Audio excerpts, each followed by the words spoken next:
Hey folks, this is Gerald with DIY Prepper, and today I'm going to show you how you can make a kit to help your water storage last longer in an emergency. But before we get started, if this is your first time to the channel, or even if you've been by here before, if you wouldn't mind hitting the subscribe button, the notification bell, and also if there's any point in the video where like, hey, it's not a total loss, if you wouldn't mind hitting the like button as well.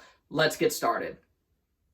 So the first thing that I added to this kit is a bag of plastic utensils.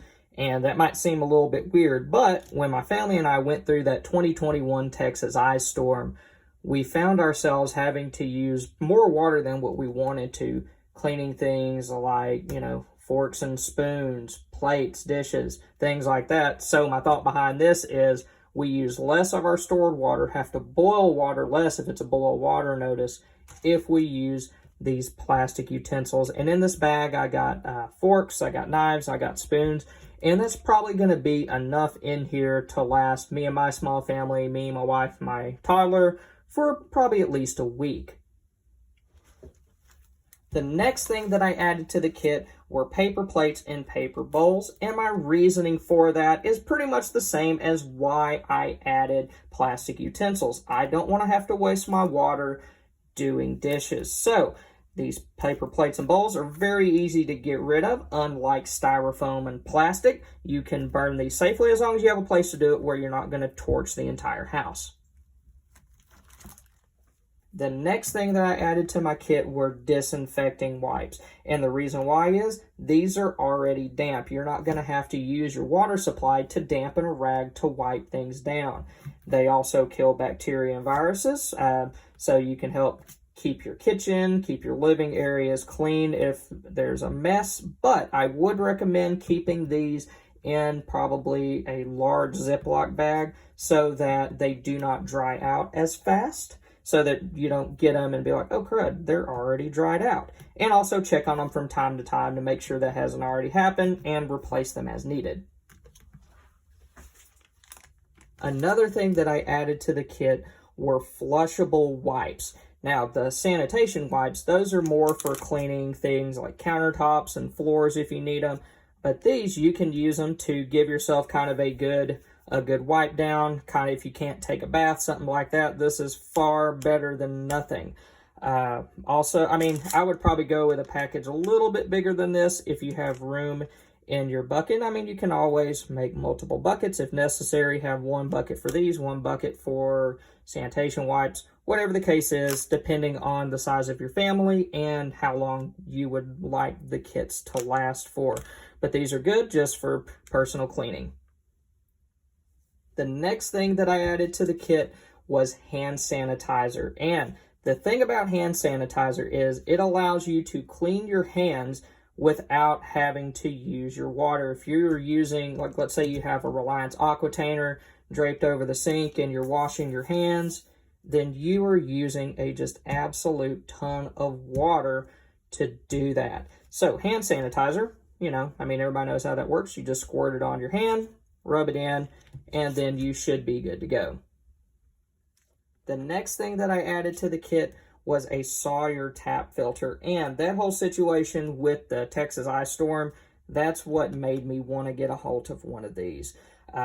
We went without water totally for about half a day, which isn't nearly as bad as what a lot of people went through. But we were under a boil water notice for probably, good grief, I think 4 or 5 days after that.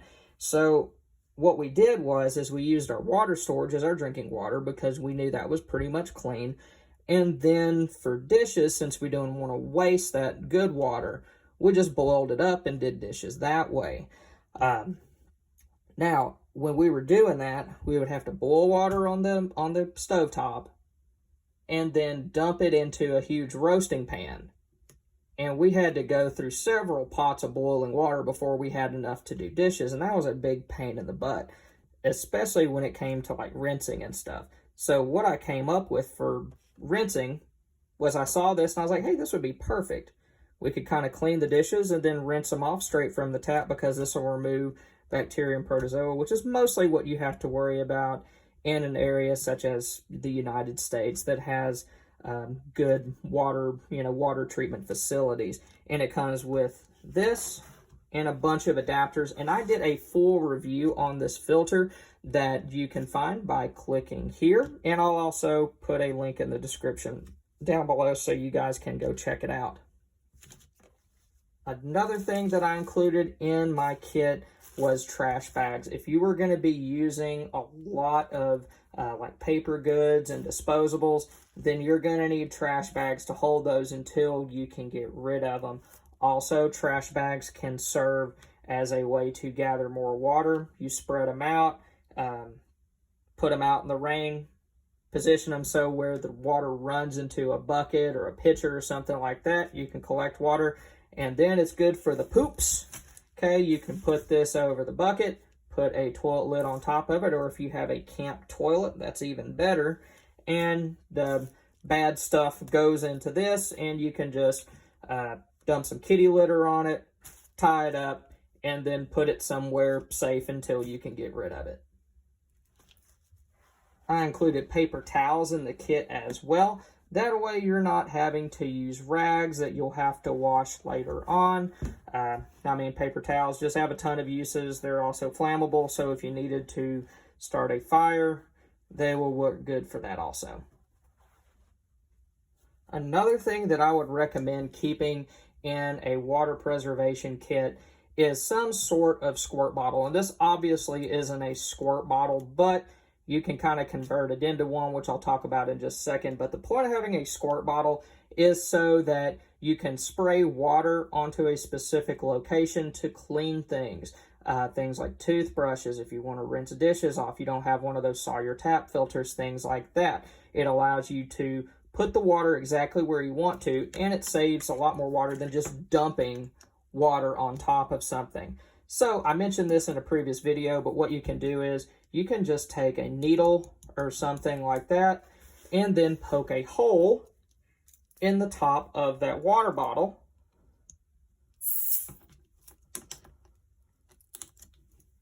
And then you can use it to spray things off. Also, the bucket itself serves a few different water preservation uses. The first is it's a water container. If there's a situation where you think maybe you're about to lose your water supply, go ahead and put this under the spigot in the tub, fill it up. You got 5 more gallons of water that you can use for various things, especially things like flushing the toilet, cleaning stuff, things like that. Also, you can use this as a makeshift toilet. I don't have a toilet seat lid for the bucket because I have a separate camping toilet, but they make lids that you can sit on top of the toilet. You put a trash bag in before that, and you can use it in there so that you're not having to flush so much and use more water. And lastly, if you have some sort of like water filter, like a Sawyer Mini or a Sawyer Tap, something like that, you can drill a hole towards the bottom of the bucket in the side, put a spigot in that you can thread that filter or an adapter onto. That way you have a gravity-fed water filter as well. Now, another way that you can help your water last a little bit longer during an emergency is using freeze-dried meals. Now, you have to use water to reconstitute them because they're freeze-dried, but where you save your water is there's no cleanup afterwards if you do it the right way. So how you prepare meals like this, you boil water and then you pour it into the pouch directly. And they also have number 10 cans that you can pour water into directly as well. You stir it up, seal it, it reconstitutes, and then you can eat straight out of the pouch. And since all you had to do was boil water, your pot isn't dirty at all, which is nice. Now, when getting these, there's a couple different options. You can buy them by the pouch. You can usually just pick those up at like sporting goods stores. That's usually not the cheapest route to go, but if you don't have a whole lot of money at once, it's better to have a small trickle of food coming in than not having anything come in, like except for maybe like once a year, and then you're exposed throughout the entire year. So maybe pick one of those up, you know, every time you go to the grocery store, every other week, every month, something like that, better than nothing. And then they also have these buckets And I'll put links in the description down below for this kind of stuff. That these buckets have different assortments. There's different buckets. Like this is the essential. There's a classic bucket which has different meals in it. I also have a breakfast bucket, stuff like that. And then I mentioned the number 10 cans. Pricing on these, it really does fluctuate. It fluctuates based on, are you getting in a bucket, pouch, or can? And then also the variety causes price fluctuations as well. So for example, it might be cheaper to buy 4 or 5 pouches of this than it is to buy a number 10 can. And then later in the week, it might be the reverse. It might be cheaper to buy 1 number 10 can instead of 5 of those. So before you buy them, you just got to kind of make sure that you're getting the best price from where you're getting it from and kind of shop around on them. Well, once again, thank you guys for stopping by. I hope y'all got something out of this that you can use. If you enjoyed the video and you haven't done so already, if you wouldn't mind hitting the subscribe button, the notification bell, and also the like button, that would be great. Hope to see y'all back. Y'all have a good one.